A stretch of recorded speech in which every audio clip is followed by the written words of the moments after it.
BJP के केंद्रीय नेतृत्व ने बिहार में बड़ा बदलाव कर दिया है। मौजूदा प्रदेश अध्यक्ष सम्राट चौधरी को हटाकर डॉक्टर दिलीप जायसवाल को पार्टी का नया प्रदेश अध्यक्ष नियुक्त कर दिया है। डॉक्टर दिलीप जायसवाल वर्तमान में राज्य सरकार में भूमि एवं राजस्व मंत्री हैं और तीसरी बार विधान परिषद के सदस्य हैं। 2009 में पहली बार एमएलसी चुने गए जायसवाल खगड़िया जिले से आते हैं।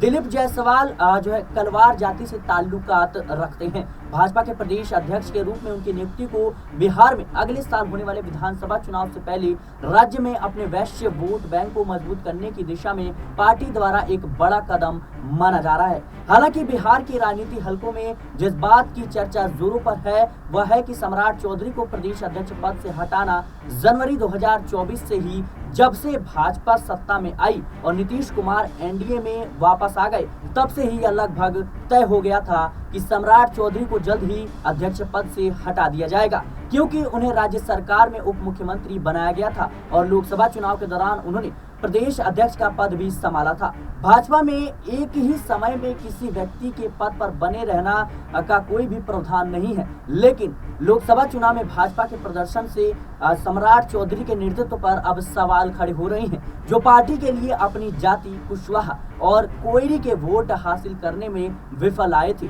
आपको बता दें कि जिसके परिणाम स्वरूप भाजपा ने बिहार में लड़ी गई 17 सीटों में से केवल 12 सीटों पर ही जीत दर्ज कर पाई। उसके लिए इससे भी बुरी बात यह रही कि परंपरागत रूप से भाजपा का वोट बैंक रहा कुशवाहा वोट बैंक राजद के साथ जुड़ता हुआ नजर आया, क्योंकि लालू प्रसाद यादव ने लोकसभा चुनाव में कुशवाहा समुदाय से 7 उम्मीदवारों को टिकट दिया। ताबूत में आखिरी कील भाजपा द्वारा औरंगाबाद, सासाराम, बक्सर और आरा जैसी महत्वपूर्ण सीटों पर हारना था। 2019 में ये सीटें भाजपा के पास थी, लेकिन साल 2024 में पार्टी सभी सीटें हारती हुई नजर आई। औरंगाबाद में हार, जिसे बिहार का चित्तौड़ भी माना जाता है, भगवा पार्टी के लिए बड़ा झटका था, क्योंकि राजद के अभय कुशवाहा इस सीट से विजयी हुए और लोकसभा में राजद संसदीय दल के नेता बने। लोकसभा चुनाव के तुरंत बाद ही यह भी अटकलें लगाई जा रही थी कि भाजपा उन्हें प्रदेश अध्यक्ष के रूप में बनाए रख सकती है और उन्हें उप मुख्यमंत्री के पद से हटा दिया जाएगा, क्योंकि उनके नीतीश कुमार के साथ बहुत बेहतर संबंध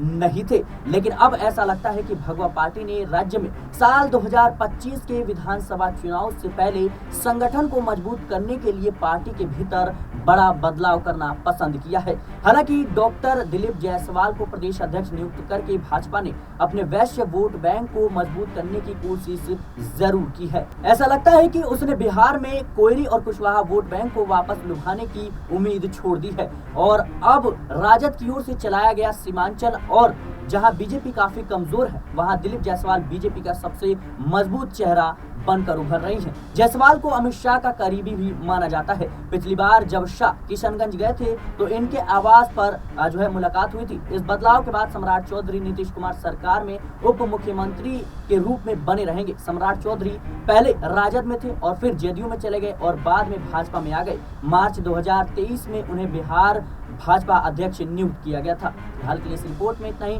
देश और दुनिया की तमाम खबरों के लिए बने रहना नेक्स्ट 9 आवाज के साथ।